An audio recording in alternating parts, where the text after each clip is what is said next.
Hello everyone, welcome back to my YouTube channel S teacher people में आप सभी का स्वागत है। Very very important for paper CTET 1 and 2। यह जो टॉपिक लिया है ये लर्निंग डिसेबिलिटी है। डिसेबिलिटी में क्या होता है कि आपके पेपर लैंग्वेज 1 में भी पूछे जाते क्वेश्चन, लैंग्वेज 2 में भी पूछे जाते हैं और आपके मैथ्स में, ईवीएस में और सीडीपी में तो स्पेशली ये क्वेश्चन इंपॉर्टेंट है। तो हम हर एक जितने भी जेनेटिक प्रॉब्लम्स होती है हम उसके बारे में डिस्कस करेंगे, उसके बारे में पढ़ेंगे, हिंदी एंड इंग्लिश दोनों में। ठीक है, सबसे पहले स्टार्ट होता है लर्निंग। लर्निंग क्या होता है? अधिगम। अधिगम में डिसेबिलिटी नहीं योग्यता, यानी कि कुछ ना कुछ प्रॉब्लम होती है, कहीं लिखने से लेकर, कहीं पढ़ने से लेकर, कहीं कैलकुलेशन से लेकर, कहीं ऐसा होता है कि बॉडी में हम एक चीज़ से कॉन्सेंट्रेट नहीं करते। तो इन सारी बातों को ध्यान में रखना सबसे इंपॉर्टेंट पॉइंट है। Psychological disorder for common feature code of 4D is device we सामान्यता, डिस्ट्रेस यानी कि कस्ट, डिफ्यूजन्स अप्रक्रिया एंड डेंजर्स यानी कि खतरा, यानी ठीक से करना पाना। ठीक है, इसके कॉजेज होते हैं, कारण होते हैं। सबसे एक एक करके कारण पढ़ते हैं। उसके पहले सबसे पहला है जेनेटिक एंड हेरिडिटी। कई बार होता है कि ये जेनेटिक ही होता है, कई बार होता है हेरिडिटी, यानी माँ बाप या जीन्स में कुछ ना कुछ किसी से रिलेटेड इंटरेक्शन हमारे अंदर आ जाते हैं। दूसरा होता है, एक होता है फिजिकली, एक होता है फिजियोलॉजिकली, यानी जैविक रूप से आते हैं, इंटरनल होते हैं, नर्वस सिस्टम होते हैं हमारे, कहीं ना कहीं हमसे इंक्लूड होती हैं। और कहीं ना कहीं एक ऐसा होता है, तीसरा जो मोस्ट इंपॉर्टेंट कारण होता है वो होता है इन्वायरमेंट, यानी वातावरण से रिलेट करके कहीं ना कहीं ये जेनेटिक चीज़ें हमारे अंदर अवेलेबल हो जाती है। आगे कह रहे हैं कि learning disabilities are nothing to do with intelligence may be individually. बुद्धि का कोई भी ऐसा प्रभाव नहीं है जो हमें प्रभावित नहीं करता हो। मतलब कहीं ना कहीं अगर हम लर्निंग को देखें तो लर्निंग हमारी बुद्धि पे बहुत ज़्यादा जोर डालती है। आईक्यू लेवल चेक किया जाता है। कई बार आपने देखा है कुछ बच्चे ऐसे होते हैं स्पेशल चाइल्ड फॉर कि उनका जो लेवल होता है बिलो एवरेज लेवल से भी नीचे होता है। वो कहीं से सारे काम बहुत अच्छी तरीके से कर रहे हैं लेकिन वो स्टडी नहीं कर पा रहे, उतना उनका जो ब्रेन का डेवलप है वो नहीं हुआ है। तो इसके बारे में हम एक एक करके पढ़ते हैं कौन कौन सी बीमारी होती है। सबसे पहला आता है dyslexia. Dyslexia is important very, this is a reading problem, यानी पढ़ने से समस्या होती है। कह रहे हैं कि the child reads word wrongly such as a word saw is read as a was or maybe change in position of the alphabetic such to spelling out B and D। कहीं ना कहीं प्रॉब्लम ये reading से है। Reading डिसलेसिया, लेसिया मतलब पढ़ने से संबंधित होता है। इसमें क्या होता है कि बच्चा जो वर्ड बोल रहा है, जैसे सपोज आपका वाज सो है, सो को वो उल्टा बोलता है, वॉज बोलता है, बी को डी बोलता है। कई बार बहुत सारे बच्चे देखा होगा कि कुछ कुछ शब्दों को उल्टा बोलते हैं। तो कहीं ना कहीं वो इस ऑर्डर का यानी कि रीडिंग प्रॉब्लम्स होती है। अनन्यूक्लियर और न्यूक्लियर, यानी 10 साल की एक ऐसी बच्ची है जो अनक्लियर को न्यूक्लियर बोलती है। तो यानी कहीं ना कहीं उनकी जो पढ़ने में दिक्कत आ रही है, यानी वो वर्ड्स को अच्छी तरह प्रोनाउंस करके चेंज कर रहे हैं। तो ये प्रॉब्लम उनके होते हैं, रीडिंग में उनको दिक्कत आती है। अगला है डिसग्राफिया, वेरी वेरी इंपॉर्टेंट। ये जो प्रॉब्लम होती है ये राइटिंग से संबंधित होती है। राइटिंग मतलब ग्राफिया मतलब होता है लिखना, लिखना कोई ग्राफ बनाना, ड्रॉ करना नहीं होता, कोई लिखने से संबंधी प्रॉब्लम्स आती है। इसमें कहा है कि मिस्टेक इन स्पेलिंग, उनकी hand writing, organisation ideas, omissions of words of letter and some answers using the writing as a means of communication, letter size, shape, irregular, a wicked pencil grip पकड़ना etcetera. तो ये सारी problem उनको लिखने से संबंधित आती है और ये एग्जाम में 100% पूछा गया है और जाता भी है। आगे पढ़ते हैं। आगे आता है डिसटैक्सिया। ये क्या होता है? ये डिफिकल्टी इस muscle coordination in impact coordination for arms and non. ये होता है कि मसल से रिलेटेड प्रॉब्लम होती है और कई बार हमारी जो मसल्स होती है हम रिएक्ट नहीं कर पाते हैं। हमारा मस्तिष्क तो सही है लेकिन हमारी बॉडी में कुछ कुछ चीज़ें ऐसी होती है कि जी हम सीधे से रिएक्शन नहीं दे पाते, यानी रिएक्ट नहीं कर पाते। मेन प्रॉब्लम ये है। Dyspraxia, dyspraxia is the developmental and coordinated disorder.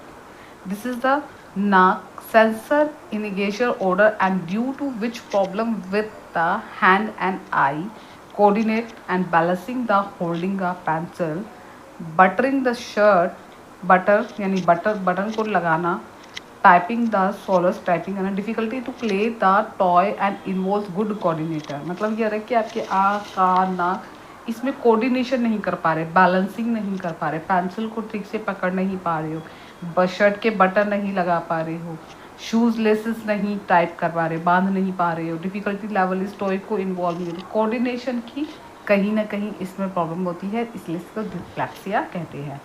अगला है डिस्फेसिया। डिस्फेसिया इज ओरल लैंग्वेज डिसेबिलिटी होती है, इनहेरिट होती है, टू स्पीक टू ब्रेन से प्रॉब्लम से होती है, यानी भाषा में कॉमन, भाषा में हम कह सकते हैं कॉमन भाषा जो हम बोलते हैं, तो deficiency is ability to use understand poor reading.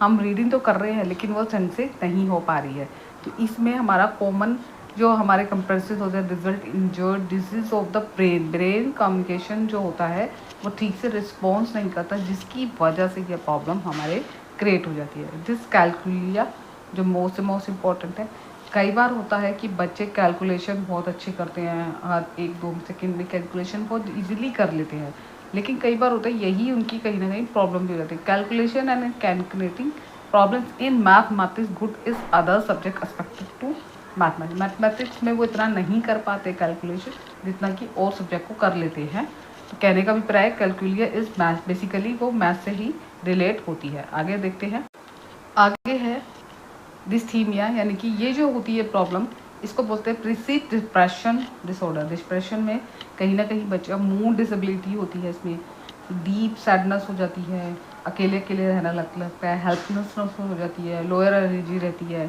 Sleepiness रहती है, हमेशा नींद भरी रहती है, नेगेटिव एटीट्यूड्स होते हैं, नेगेटिव चीज़ें। Child enters the in depression. Depression मतलब कह रहे हैं कि कहीं ना कहीं किसी से घुलना मिलना नहीं, अकेले रहना, मूड कभी भी चेंज हो जाना, डीप सैडनेस, हमेशा सैड बने रहना, किसी के हेल्पलेस हो जाना, बिल्कुल ही अपने आप में बिल्कुल अकेलापन रहना, तो ये सारी जो होती है डिस्फेसिया होती है, जिसे प्रीसिड डिप्रेस ऑर्डर कहते हैं।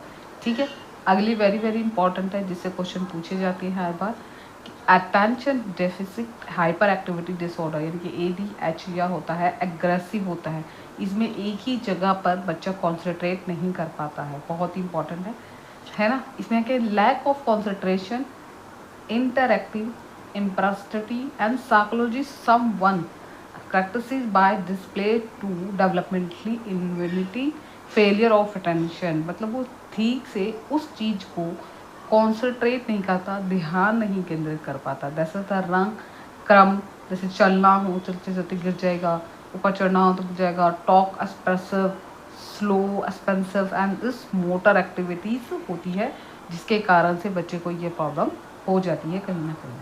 अगला जो है वेरी इंपॉर्टेंट, ऑटिज्म, जो आपको पता है स्वलीनता होती है। इसका मतलब ऑटिज्म क्या होता है? ऑटिज्म एक ऐसा डिसऑर्डर होता है जिसमें साइकोलॉजी समस्या आती है, डिप्रेशन भी होता है, सोशल स्किल यानी सर्वल टू बिहेव डिसऑर्डर। आगे कह रहे हैं usually characteristics esteem withdrawn to lack of language and the social communication, lack of effect, self stimulation, self abuse, self aggressive behavior common in child is trouble is making friend and eyes contact।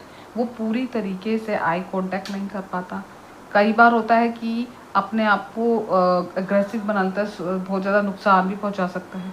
तो ये सारे point जो होते हैं छोटे छोटे, ये ध्यान रखने हैं ऑटिज्म के टाइम में, कि हमें वो शो द सर्वर बिहेवियर, उसके बिहेवियर में जो चेंजेस आ रहे हैं किस वजह से आ रहे हैं, हमें उस चीज़ को देखना है और उसको समझना है, उसका सोल्यूशन निकालना है। आगे इंपॉर्टेंट है कि छोटे बच्चों में AD और ADHD होते हैं, तो ये ज़्यादातर ये उनके अंदर प्रॉब्लम होती है। ये जो इम्पॉर्टेंट जो डिसऑर्डर है जितने भी हमारे, वो वेरी इंपॉर्टेंट है, कि जैसे ADH हो गया, और इसके ऑटिज्म हो गया, डिसऑर्डर हो गया, डिसकैल्कुलिया और डिसग्राफिया हो गया, डिस्प्रैक्सिया हो गया। ठीक है, ये सारे एग्ज़ाम में 1 नंबर का क्वेश्चन आता है, और इसीलिए मैं एक या हर एक पेपर में भी, ये नहीं कह रही कि लैंग्वेज 1 में भी आते पूछ लेते हैं, लैंग्वेज 2 इंग्लिश में पूछ सकते हैं, संस्कृत में पूछ सकते हैं, आपका CTP तो बेसिकली उसमें से पूछते हैं। इसके अलावा EVS मैथ्स, तो इन सब में 1 नंबर का क्वेश्चन होता है, और 1 नंबर आप इसको पढ़कर पक्के कर सकते हो। आई होप सो ये क्लास आपको अच्छी लगी होगी। अगर इसी तरीके से मेरी क्लास देखना चाहते हो तो मुझे रेगुलर फॉलो कीजिए। फर्स्ट ऑफ ऑल अगर एसएसटी हिस्ट्री के बायलिंगुअल नोट्स चाहिए तो मैं व्हाट्सअप नंबर शो करूँगी, वहाँ से आप मुझे मैसेज कीजिए। खाली मैसेज करना है व्हाट्सअप नंबर पर, और देन आपको मैं इसका मिनिमम प्राइस रखा है, चाहिए तो ले सकते हैं। Thank you so much. Next class में मिलते हैं। Bye bye, take care.